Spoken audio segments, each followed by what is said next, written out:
తర్వాత హౌసింగ్ కొన్ని ఇచ్చారు, వాటికి ఏళ్ళకి బిల్లు అవ్వలేదు. అలాగే ఆడపిల్లలకి డబ్బులు ఇస్తారన్నారు కదా, 5,000 చెప్పిన పుట్టిన ఆడపిల్లకి ఎవరికి అమౌంట్ ఇవ్వలేదు. తర్వాత 2019 నుంచి 2024 వరకు జగనన్న గవర్నమెంట్లోను ఎమ్మెల్యే గారు రోడ్డు సంక్షేమ పథకాలు అభివృద్ధి బోర్డు చేసి ఉన్నారు.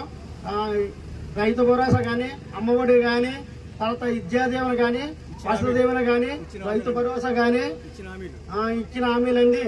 తర్వాత చేయూత కానీ, ఇలాగ అనేక రకాల చెప్పలేని కూడా చాలా వరకు నెరవేర్చారు. తర్వాత సచివాలయం బిల్డింగ్ కానీ, హెల్త్ బిల్డింగ్ కానీ, రైతు భరోసా కానీ ఇవన్నీ కట్టించారు.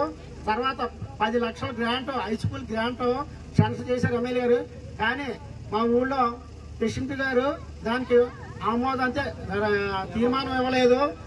ఇలాగ రకరకాల ఆ గవర్నమెంట్ లో ఎందుకంటే ఈ గవర్నమెంట్ చాలా ఎక్కువ చేశారు.